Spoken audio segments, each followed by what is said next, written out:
European Rail Link, the consortium behind the £3 billion project, had hoped the final deadline for the announcement of the route would be the end of May. That deadline has now passed, and the full cabinet has yet to consider their proposals for the link, which will run through Kent into King's Cross and Waterloo via South East London. The consortium are understood to have resigned themselves to possible rejection of their bid for a £400 million unofficial government subsidy. That would leave them short of vital funds.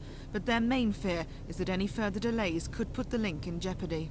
Once the announcement's made, the plans will be drawn up into a bill which will have to be approved by Parliament.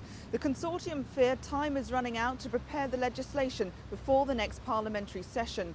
They're also concerned that the government may refuse to give official backing to the bill, which means it could be in for a rough ride. Kent MPs are angry at the delay, but there's division over who's to blame. The trouble is that if they don't announce, say, until the end of June or early July, that leaves very little appreciable time for consultation.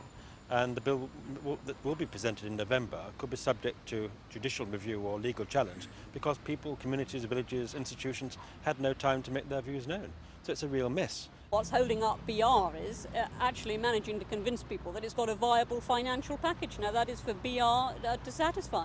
But they have been saying for a long time that they can do it. Now we want to see some evidence of it. Perhaps if BR had said right at the start that they weren't able to do it, then you might have turned and blinked at government. But not while they were saying that it was all perfectly possible. And villagers living near the proposed route at South Downeth in Kent say the delay is prolonging uncertainty about their futures. I don't know what's going to happen to myself or any of my friends that live in this village because I have seen lives crumble all around us.